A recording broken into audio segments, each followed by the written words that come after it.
Hello students, कैसे हैं आप सब लोग। उम्मीद करती हूँ सब अच्छे होंगे और स्वस्थ होंगे। मैं Meena Rana ICT virtual class में आपका स्वागत करती हूँ। स्टूडेंट्स, हम पढ़ रहे हैं क्लास 9 की हिंदी क्षितिज भाग 1 से। हम पढ़ रहे थे कबीरदास की साखी और सबद। साखियों को हम पढ़ चुके हैं, सबद मैंने आपको प्रीवियस लेक्चर में बताया है। तो आप कैसे लिखेंगे इसे, तो यहाँ पर इसको पढ़ लेते हैं। तो पहला जो सबद है, यहाँ 2 सबद दिए हुए हैं। पहला है, मोको कहाँ ढूंढे बंदे, मैं तो तेरे पास में, ना में देवल ना में मस्जिद, ना काबे कैलाश में, ना तो कोने क्रिया कर्म में, ना ही योग वैराग में, खोजी हो तो तुरते मिलहूं, पल भर की तलाश में।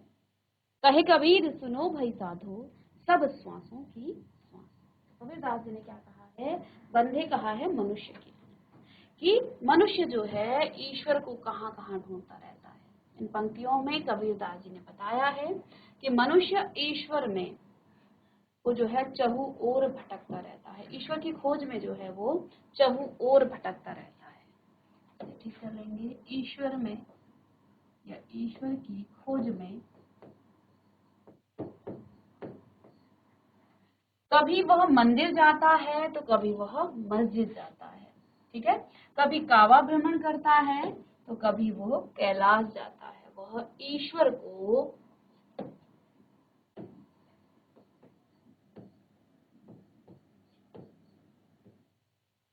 को पाने के लिए पूजा पाठ तंत्र मंत्र करता है, जिसे कबीर ने महज एक आडंबर बताया है। कहते हैं जो भी हम पूजा पाठ करते हैं, जो भी हम बाह्य आडंबर, सब ये क्या है, आडंबर है। कबीरदास जी ने कहा है ईश्वर को जो है ढूंढने के लिए हम चारों तरफ भटकते रहते हैं। कभी हम मंदिर जाते हैं, कभी हम मस्जिद जाते हैं, कभी हम काबा जाते हैं जो कि मुसलमानों का पवित्र तीर्थ स्थल है, कभी हम कैलाश जाते हैं ईश्वर की खोज में। वह ईश्वर को पाने के लिए पूजा पाठ तंत्र मंत्र आदि क्रियाकर्म करता है, जिसे महज कबीर ने एक आडंबर बताया है। ठीक है, तो कबीरदास जी कहते हैं इसी प्रकार वह अपने जीवन का सारा समय क्या कर देता है, गुजार देता है। जबकि ईश्वर जो है सबकी सांसों में है, हृदय में है और आत्मा में मौजूद है। कबीरदास जी ने कहा तो ईश्वर पाने के लिए हम बाह्य आडंबर करते हैं, पूजा पाठ करते हैं, तंत्र मंत्र करते हैं, ठीक है ना। तो ये सभी जो है बाह्य आडंबर है, जबकि ईश्वर हर सांस में है, हर हृदय में है, हर आत्मा में मौजूद है। वह पल भर में ही आपको मिल सकता है, क्योंकि वह कण कण में व्याप्त है। तो यहाँ पर ईश्वर को जो है कबीरदास जी ने क्या कहा है, कबीर कहते हैं कि ईश्वर आपको हर सांस में मिलेंगे, ईश्वर आपको हर हृदय में मिलेंगे, हर आत्मा में ईश्वर का वास होता है, ईश्वर कण कण में है। तो फिर हमें कहीं जाने की आवश्यकता ही क्या है।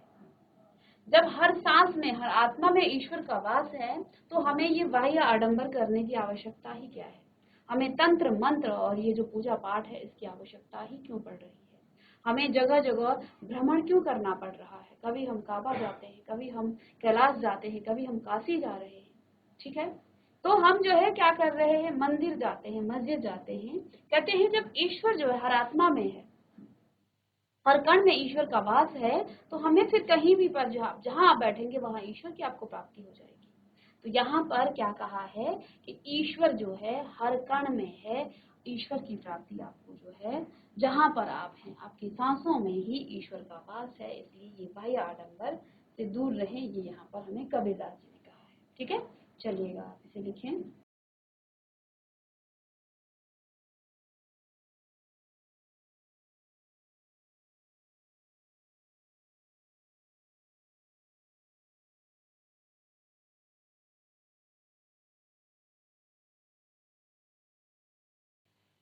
तो इस शब्द में क्या कहा, मोको कहा ढूंढे बंदे।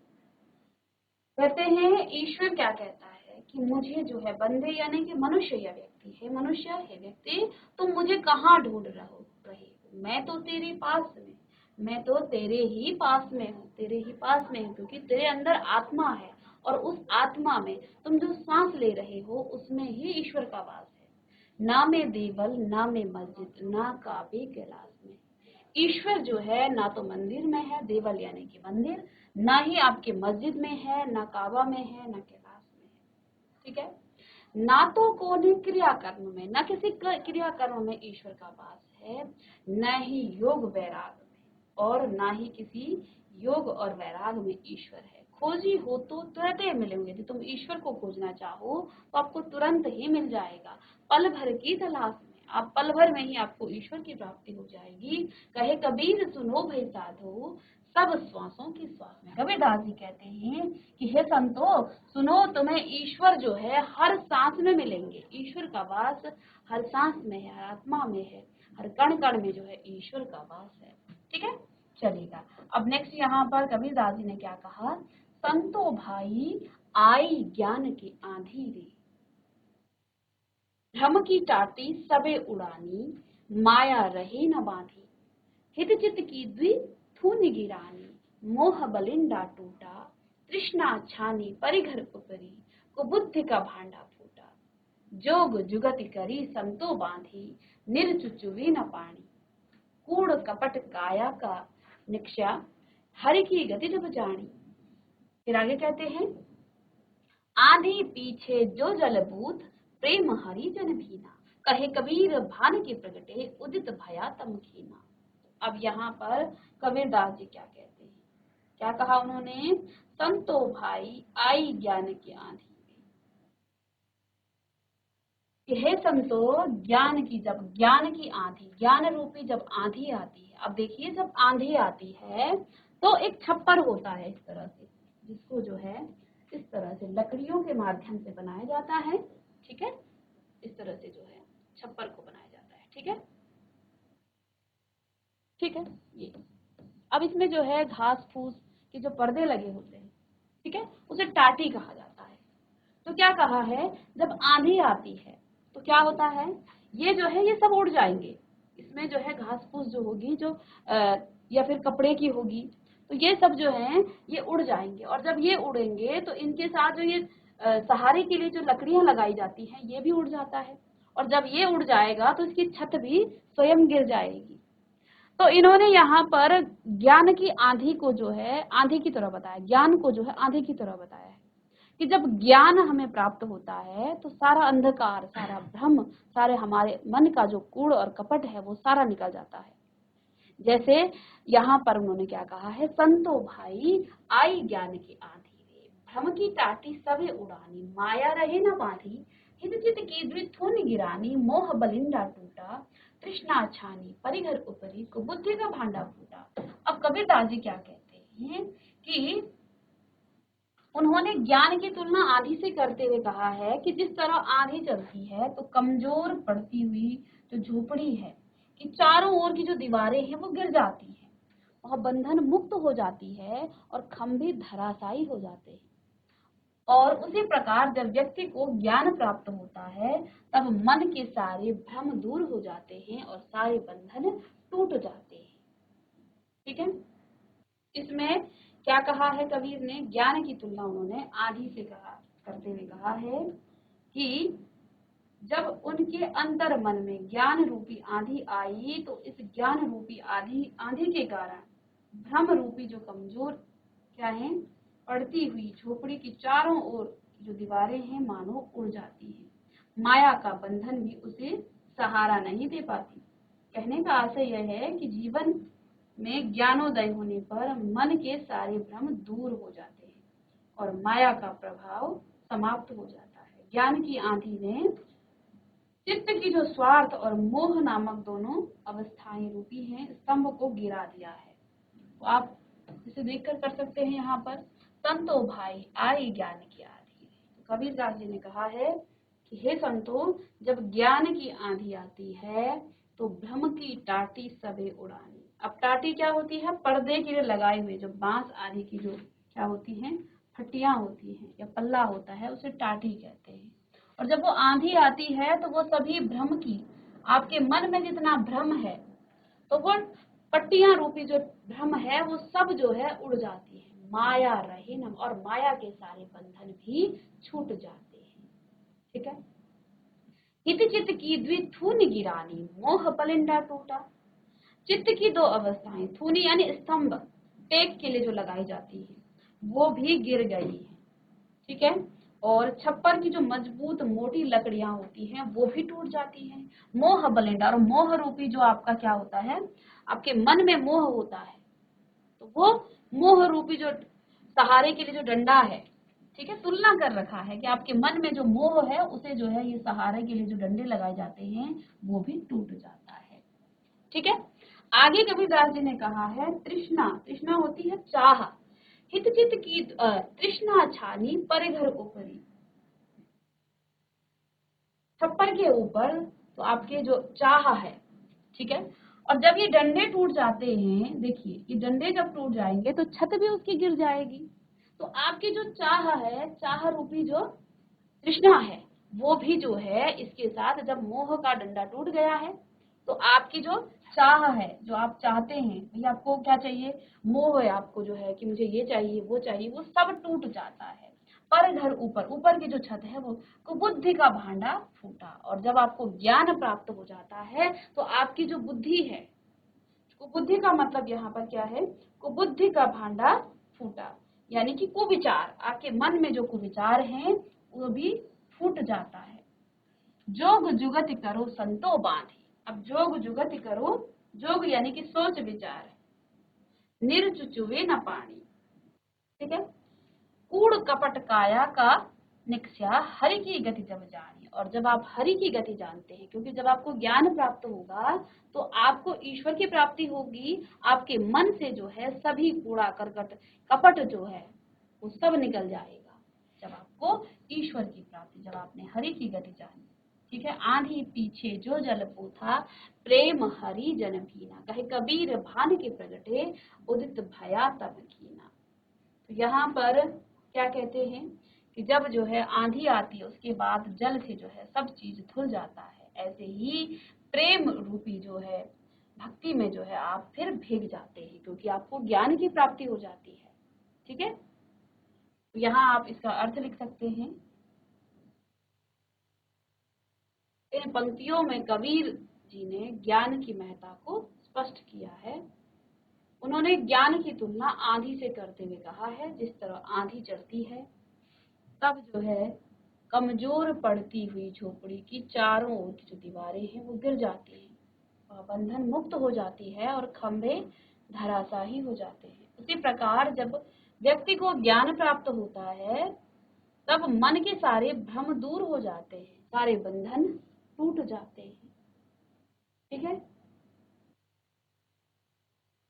और छत को गिरने से रोकने वाला लकड़ी का जो टुकड़ा है जो खंबे को जोड़ता है वो भी टूट जाता है और छत गिर जाती है और रखा सामान नष्ट हो जाता है। उसी प्रकार ज्ञान प्राप्त होने पर व्यक्ति स्वार्थ रहित हो जाता है, फिर वो स्वार्थी नहीं रहता है, उसका मोह भंग हो जाता है, उसके मोह जो है सभी टूट जाते हैं, जिससे उसके अंदर का जो लालच है वो मिट जाता है। तृष्णा कहा ना, जो हमारी चाह होती है, लालच होता है, और मन का समस्त विकार नष्ट हो जाता है, हमारे मन में जितना भी विकार है वो सभी नष्ट हो जाता है। ठीक है, परंतु यहाँ पर कबीरदास जी कहते हैं, देखिए ये सब किसके लिए होता है, जिसका मन जो है कमजोर होता है, जो ज्ञान जिसको प्राप्त होता है, तो ये सारे भ्रम टूट जाते हैं। लेकिन ये सिर्फ उस छप्पर के लिए है जो कमजोर घर है, लेकिन जिसका मन जो है, जो घर मजबूत होता है, आंधी उसका जो है कुछ नहीं कर सकती है। ठीक है, तो यहाँ पर कबीरदास जी ने क्या कहा है, ये सब जो है उस कमजोर झोपड़ी के लिए है, आंधी आने पर जो मजबूत घर होगा उसमें जो है कोई प्रभाव नहीं पड़ता है, आंधी के बाद फिर वर्षा हो जाती है और सारी चीजें धुल जाती हैं। उसी तरह ज्ञान के बाद मन निर्मल हो जाता है, व्यक्ति ईश्वर के भजन में लीन हो जाता है। ठीक है, तो जिसके मन में कोई कूड़ कपट नहीं है, जिसके मन में कोई मोह माया नहीं है, ठीक है ना, तो वो जो है उससे जो है फिर कोई फर्क नहीं पड़ता है आंधी से। तो यहाँ पर क्या कहा है कबीरदास जी ने कि जो कमजोर मन वाले, यानी कि कमजोर किसे कहा है, जिसके लालच है, जिसमें मोह है, जिसमें जो है कूड़ कपट है, कुविचार है जिसके मन में, उसे कमजोर घर बताया है, उस झोपड़ी की तरह बताया है। ठीक है, तो क्या कहा कि और जो मजबूत घर, जिसके मन में कुविचार नहीं है, जिसके मन में जो है दूसरे के प्रति जो है गलत विचार नहीं है, ठीक है, माया नहीं है, मोह लालच नहीं है, उसे जो है मजबूत घर बताया है। तो यहाँ पर ज्ञान को जो है आंधी की तरह कबीरदास जी ने बताया है। तो चलिए, ये आपका हो गया है। अब इसमें हम प्रश्न उत्तर करेंगे इसके। चलिए, इसको आप लिख सकते हैं।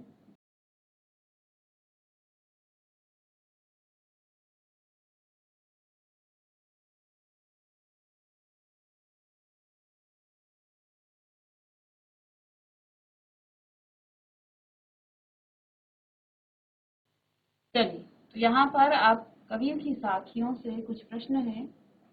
मान सरोवर से कवि का क्या अभिप्राय है? मान सरोवर से कवि का क्या अभिप्राय है?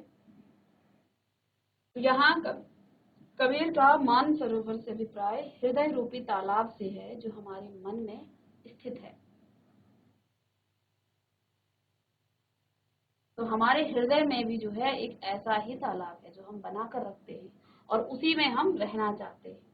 तो यहाँ पर उन्होंने क्या कहा है कि हमारे हृदय में जो है क्या है, जिस प्रकार से हंस क्या करता है, मान सरोवर में खेलता रहता है और उसी में जो है वो उसी को अपना सब कुछ समझने लगता है और वो वहां से कहीं भी नहीं जाना चाहता है। ऐसे ही हमारा हृदय जो है, मान सरोवर की तुलना हमारे हृदय से की है। ठीक है, तो हमारे हृदय रूपी तालाब से है जो हमारे मन में स्थित है। तो ऐसे ही हम भी क्या सोचते हैं कि बस यही जो है हमें रहना है और यही जो है सब सत्य है। लेकिन उसे हंस को नहीं पता कि संसार बहुत बड़ा है, वो जो है उस मान सरोवर को छोड़कर कहीं नहीं जाना चाहता है। ऐसे ही हमारा हृदय भी है। ठीक है, चलिए, कवि ने सच्चे प्रेमी की क्या कसौटी बताई है? सच्चे प्रेमी की क्या कसौटी यहाँ बताई है कबीरदास जी ने? कवि ने के अनुसार सच्चे प्रेमी की कसौटी यह है कि उससे मिलने पर मन की सारी जो है मलिनता नष्ट हो जाती है, पाप धुल जाते हैं और सद्भावनाएं जागृत हो जाती हैं।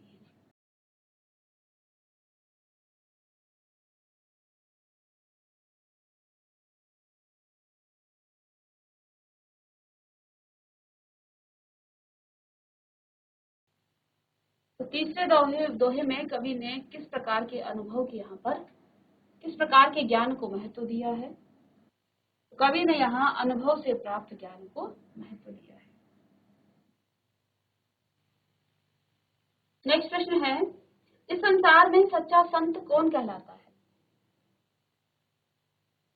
इस संसार में सच्चा संत वही है जो सांप्रदायिक भेद भाव, तर्क वितर्क और वैर विरोध के झगड़े में न पड़कर निश्चल भाव से प्रभु की भक्ति में लीन रहता है।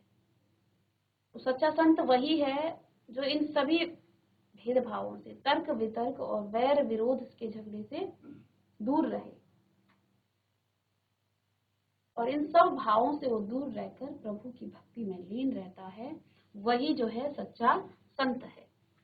चलिए, नेक्स्ट प्रश्न है, किसी भी व्यक्ति की पहचान उसके कुल से होती है या उसके कर्मों से? तर्क सहित यहाँ पर उत्तर देना है। तो दोहे में यहाँ पर कबीरदास जी ने क्या कहा था कि ऊंचे कुल का जन्मिया जे करनी ऊंच न होए, सुमिरन कलश सुरा भरा साधु निंदा होए। ठीक है, तो कबीरदास जी कहते हैं कि किसी भी व्यक्ति को उसके कुल से नहीं जो है आंकना चाहिए कि वो ऊंचे कुल का जन्म उसने लिया है, तो वो उसके कर्म अगर अच्छे नहीं हैं तो वो फिर जो है उस उच्च व्यक्ति नहीं है। ठीक है, जिस तरह से आप सोने के कलश में शराब रख दें तो वो शराब आपकी शुद्ध नहीं होगी, उसे आप फिर जो है फिर भी वो शराब ही कहलाएगी। ठीक है ना? तो अगर व्यक्ति के कर्म अच्छे नहीं हैं और उसने किसी उच्च कुल में जन्म भी ले लिया तो वो व्यक्ति जो है अपने कर्मों से नीच होता है। ठीक है, तो किसी भी व्यक्ति की पहचान उसके कर्मों से होती है। आज तक हजारों राजा पैदा हुए और मर गए, परंतु लोग जिन्हें जानते हैं वे हैं राम, कृष्ण, बुद्ध, महावीर आदि। इन्हें इसलिए जाना गया है क्योंकि ये केवल कुल से ऊंचे नहीं थे, बल्कि इन्होंने ऊंचे कर्म किए हैं। इनके विपरीत कबीर, सूर और युलसी बहुत सामान्य घरों से थे। इनके इन्हें बचपन में ही ठोकरें भी खानी पड़ी थी, परंतु फिर भी वे अपने श्रेष्ठ कर्मों के आधार पर संसार भर में प्रसिद्ध हो गए। इसलिए हम कह सकते हैं कि महत्व ऊंचे कर्मों का है, कुल का नहीं। ठीक है, तो किसी भी व्यक्ति की जो पहचान है उसके कर्मों से होती है। ठीक है, उसके कुल से नहीं। यदि व्यक्ति के कर्म अच्छे हैं, कर्म ऊंचे हैं, तो वही व्यक्ति महान है। ठीक है, चाहे वो किसी सामान्य कुल में ही उसने जन्म क्यों न लिया हो। तो यहाँ एक उदाहरण से भी आपको बताया है, जो कबीर थे वो भी सामान्य परिवार से थे, सूर यूलसी बहुत सामान्य घरों से वो थे। इन्हें बचपन में से ही जो है ठोकरें भी खानी पड़ी। ठीक है, तो यहाँ पर आपको काव्य सौंदर्य स्पष्ट करना है, यानी कि इस काव्य में क्या सुंदरता है ये आपको बतानी है, क्या यहाँ पर बताया गया है। यहाँ कबीरदास जी ने कहा है, हंसी चढ़िए ज्ञान को सहज तुली चाडारी, स्वान रूप संसार है भूखन दे झग मारी। कबीरदास जी कहते हैं हंसी चढ़िए ज्ञान को, यानी कि व्यक्ति को ज्ञान रूपी हाथी की जहाँ यहाँ सवारी करनी चाहिए। सहज दुलीचा, उसमें जो है आसन बिछाना चाहिए। किस उसमें जो है साधना रूपी आसन उसमें बिछाना चाहिए। स्वान रूप संसार है भूखन दे जग मारे। यहाँ पर कबीरदास जी ने संसार की तुलना किससे की है? कुत्ते से की है। ठीक है, तो यहाँ पर देखिए इसमें क्या काव्य सौंदर्य है। कबीर जी ने ज्ञान को हाथी की उपमा और लोगों की प्रतिक्रिया को स्वान या कुत्ते का भौंकना कहा है।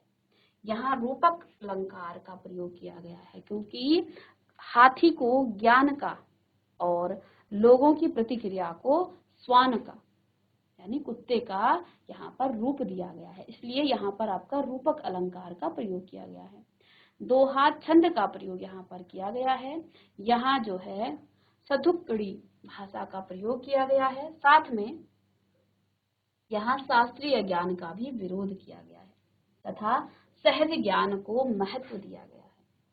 ठीक है, तो इसमें काव्य सौंदर्य सबसे पहले तो यहाँ हाथी को जो है ज्ञान को हाथी की उपमा और लोगों की जो प्रतिक्रिया है, लोगों को नहीं, लोग जो प्रतिक्रिया करते हैं उसको जो है स्वान का यानी कुत्ते का भौंकना कहा गया है। तो इसलिए यहाँ पर सबसे पहले तो रूपक अलंकार है। ठीक है, चलिए अब ये जो है आपकी साखियों से प्रश्न थे। अब शब्द से आपके कुछ प्रश्न हैं।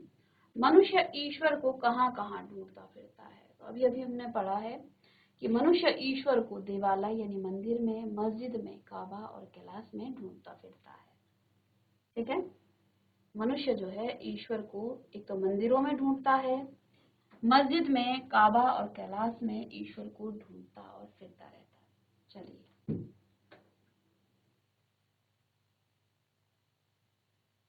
प्रश्न नंबर 9, कबीर ने ईश्वर प्राप्ति के लिए किन प्रचलित विश्वासों का खंडन किया है? कबीर ने ईश्वर प्राप्ति के प्रचलित विश्वासों का खंडन किया है। उनके अनुसार ईश्वर ना तो मंदिर में है ना ही मस्जिद में है। देखिए हम क्या करते हैं, हम ईश्वर की पूजा करने के लिए मंदिर जाते हैं, लेकिन उन्होंने इन विश्वासों का खंडन किया है। किस तरह से? वे कहते हैं ईश्वर ना ही मंदिर में है ना ही मस्जिद में है, न काबा में है न कैलाश में है, आदि तीर्थ यात्रा में और ना ही किसी तीर्थ यात्रा में। वह न कर्म करने पर मिलता है न योग साधना से न वैरागी बनने से। ये सब ऊपरी दिखावे हैं, ढोंग हैं, इसमें मन लगाना व्यर्थ है। इन सभी विश्वासों का खंडन किया है कबीरदास जी ने कि हम जो ये विश्वास करते हैं ईश्वर आपके मंदिर में है, मंदिरों में पूजा करते हैं, मस्जिद में जाते हैं, काबा कैलाश में जाते हैं, अनेक प्रकार की तीर्थ यात्राएं हम करते हैं, कर्म कांड करते हैं, तंत्र मंत्र के द्वारा और पूजा पाठ करते हैं। ये सब जो है, इन सब को जो है ढोंग बताया है कबीरदास जी ने, और इसमें मन लगाना कहा ये व्यर्थ है। ठीक है, कबीर ने ईश्वर प्राप्ति के लिए किन प्रचलित विश्वासों का खंडन किया? ये फिर से आ गया क्वेश्चन आपका। कबीर ने ईश्वर को सब सांसों की सांस में क्यों कहा?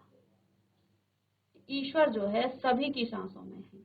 ईश्वर जो है फिर प्रश्न नंबर 11 है आपका, कबीर ने ज्ञान के आगमन की तुलना सामान्य हवा से न कर आंधी से क्यों की है? तो यहाँ एक प्रश्न आपका है, कबीर ने ईश्वर को सब श्वासों की श्वास में क्यों कहा है?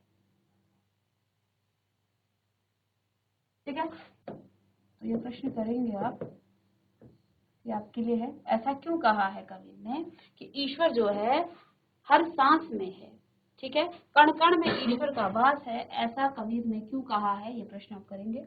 साथ में कबीर ने ज्ञान के आगमन की तुलना सामान्य हवा से न करके आंधी से क्यों की है? उन्होंने ऐसा क्यों कहा है कि जो ज्ञान है वो आंधी की तरह है, तो वो सामान्य हवा क्यों नहीं है? ठीक है, तो ये हमने आपको बताया था शब्द में। तो इन 2 प्रश्नों को आप करेंगे। मिलते हैं नेक्स्ट लेक्चर में, तब तक के लिए थैंक यू।